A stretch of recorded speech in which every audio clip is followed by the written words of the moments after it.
Assalamualaikum warahmatullahi wabarakatuh.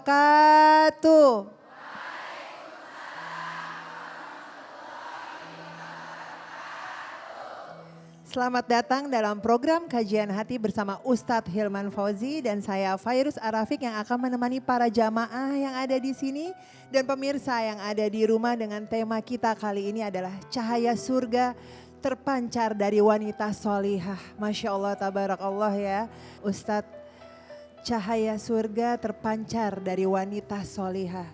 Bagaimana Ustadz agar kita bisa mendekati bahkan bisa mendapatkan cahaya itu? Silahkan Ustadz. Bismillahirrahmanirrahim. Assalamualaikum warahmatullahi wabarakatuh.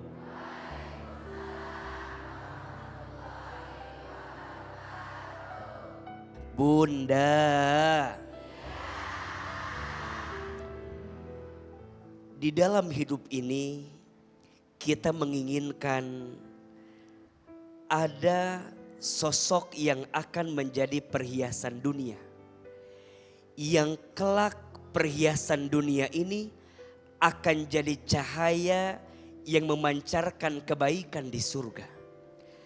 Kata Nabi SAW, ad-dunya'u mata'un wa khairu mata'id dunya al-mar'atus solihah.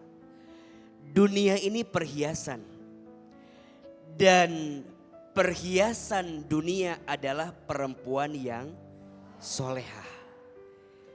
Saat Bunda jadi istri, Bunda punya kesempatan untuk menjadi perhiasan dunia yang kelak menjadi cahaya surganya Allah Subhanahu wa ta'ala. Satu kali Rasulullah SAW pernah bertanya kepada para sahabat, Ayyun nisa'ul khair, siapakah perempuan yang baik itu? Siapakah istri yang paling baik itu? Kemudian para sahabat menjawab, ya Rasul, bolehkah engkau beritahukan kepada kami siapakah perempuan yang baik itu, istri yang baik itu? Maka kemudian Nabi SAW menjawab, perempuan yang baik itu ada 3. Yang pertama, allati tasurruhu idza nadhara. Perempuan yang kalau dipandang menyenangkan hati suaminya. Mohon maaf, Bunda sayang, kalau Bunda ditatap sama suami menyenangkan atau menggelisahkan? Kalau suami di luar rumah ada masalah, pulang ke rumah lihat wajah Bunda, hilang masalah atau tambah masalah? Agak mengkhawatirkan kelihatan. Istri yang baik yang ketika dipandang menyenangkan hati suaminya. Betul? Yang kedua, istri yang baik adalah istri yang ketika diperintah taat kepada suaminya. Wa tuti'hu idza amara. Dia patuh, dia taat kepada suaminya selama suaminya memerintahkan sesuatu yang tidak melanggar syariat Allah. Bahkan kalau bisa sebelum suami minta, Bunda sudah menawarkan terlebih dahulu. Dan yang ketiga, istri yang baik adalah istri wala tukhalifuhu, istri yang tidak menyelisihi suaminya bima nafsaha wa malaha hatta yakrahu. Istri yang tidak menyelisihi pemberian suaminya. Istri yang bersyukur dengan apa yang dihadirkan oleh suaminya. Istri yang tidak pernah mengundang kebencian dari suaminya. Maka pelan-pelan semua di antara kita pengen jadi cahaya surga, betul? Cahaya surga terpancar dari wanita yang soleha. Wanita soleha adalah wanita yang saat jadi istri menyenangkan ketika dipandang oleh suaminya, taat patuh ketika diperintah oleh suaminya, dan tidak menyelisihi setiap pemberian suaminya. Mudah-mudahan semua yang hadir hari ini, pemirsa Trans TV dimanapun Anda berada, insya Allah semuanya menjadi wanita yang solehah. Amin ya Rabbal Alamin.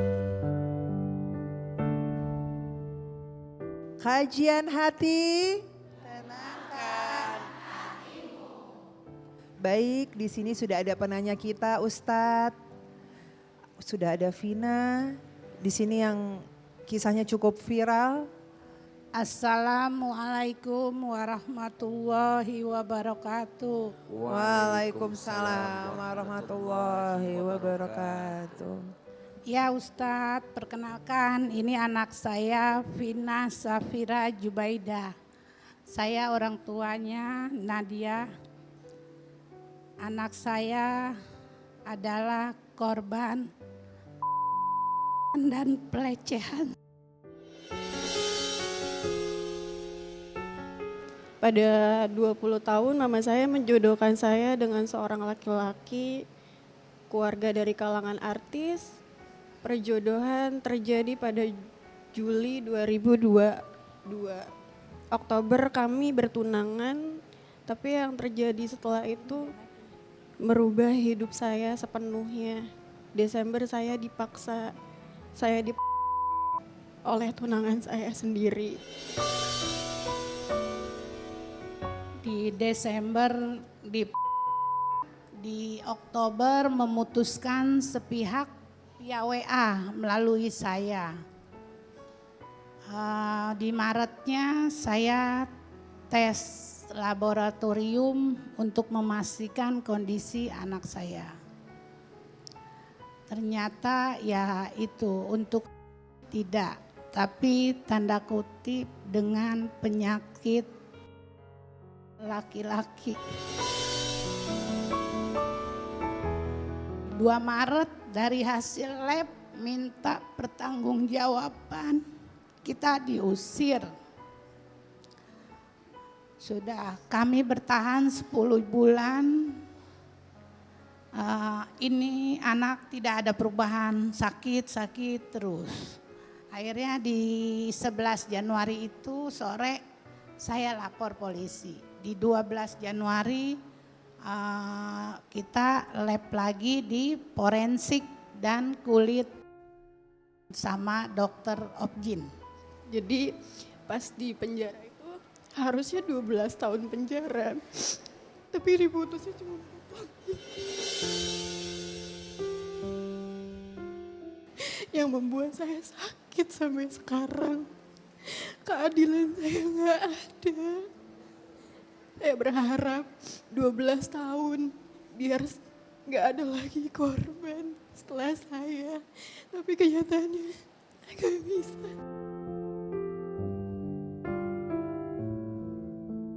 Dan uang orang tua saya pun habis buat pengobatan saya. Bukan hanya ke dokter kandungan, ke kulit, tapi juga ke poli jiwa. Karena saya sempat diri. Saking saya capek, saya lelah sama hidup saya. Lagi waktu kasus saya berjalan, semua perempuan itu menghujat saya. Katanya, kamu tuh suka sama suka, buat apa kamu bawa-bawa artis? Sedangkan tidak ada, sedangkan dari pihak keluarganya itu main orang dalam Pak Ustadz. Biar putus hanya 4 tahun yang buat saya kecewa.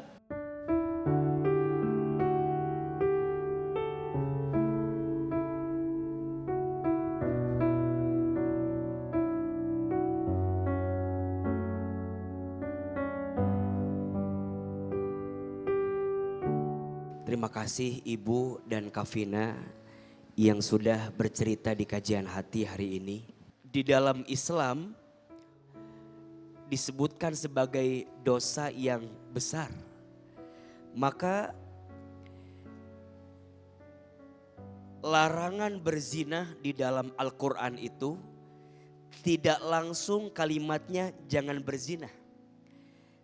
Tapi kalimatnya wala taqrabuz zina. Janganlah engkau mendekati zina. Mendekatinya saja tidak boleh, apalagi melakukannya. Apalagi ini mohon maaf, merampas harga diri seseorang. Memaksa. Na'udzubillahi min dzalik. Maka ada dua catatan yang ingin Ahilman sampaikan terkait dengan kisah dan cerita dari Kafina. Yang pertama, untuk kita semua laki-laki, jangan pernah mengotori, merampas dan menghancurkan harga diri perempuan karena nafsu semata yang engkau miliki. Setuju? Tadi udah bener hitbah, udah bener niat mau nikah. Kenapa harus dikotori? Melakukan hubungan suami istri sebelum menikah. Mohon maaf, tidak mungkin seseorang mendapatkan hasil yang baik kalau caranya tidak baik.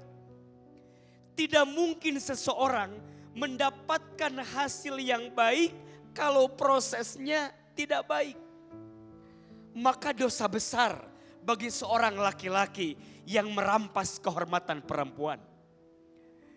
Dosa besar bagi seorang laki-laki yang menghancurkan, mengotori harga diri perempuan.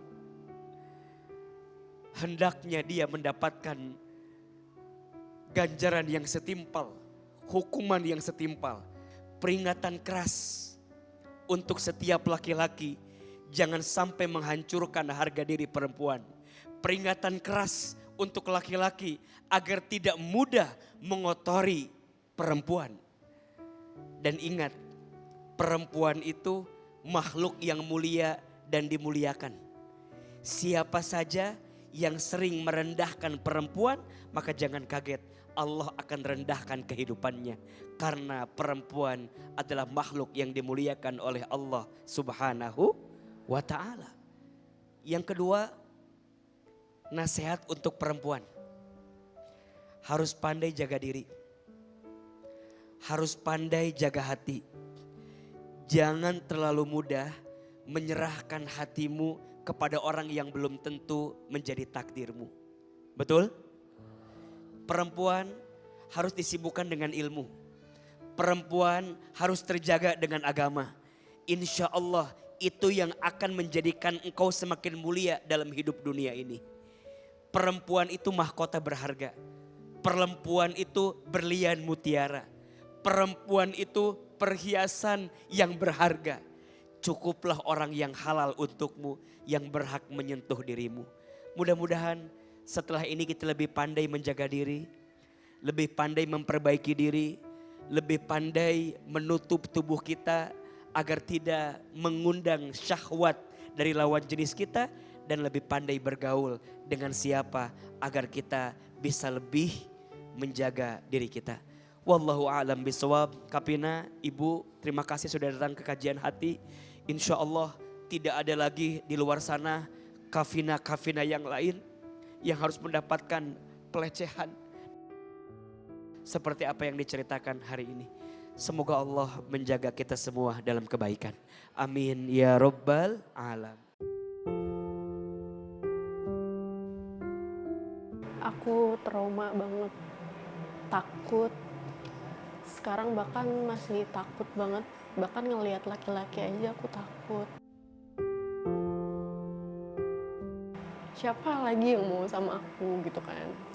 Apakah nantinya akan ada laki-laki yang menerima aku? Kan nggak mungkin kan, kita nggak tahu, mungkin takdir. Tapi kalau untuk selama 4 tahun ini berjalan dari 2022 sampai 2023 aku ditinggalin gitu aja, rasa sakitku sampai hari ini tuh masih ada. Aku cuma minta keadilan doang sih. Aku mau dia di penjara semaksimal mungkin, tapi nggak ada. Tapi nggak bisa. Cuma 4 tahun doang, Mbak.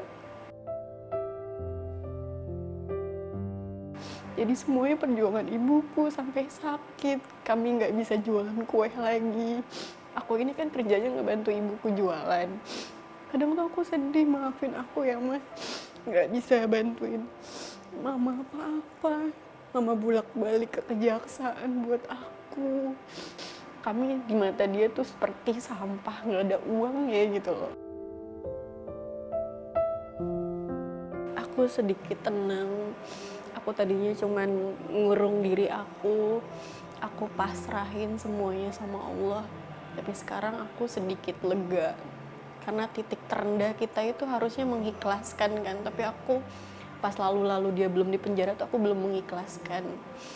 Sampai sekarang alhamdulillah aku sudah sedikit tenang karena tadi Ustadz ngasih masukan. Semoga aja ada jalannya, aku berharapnya gitu.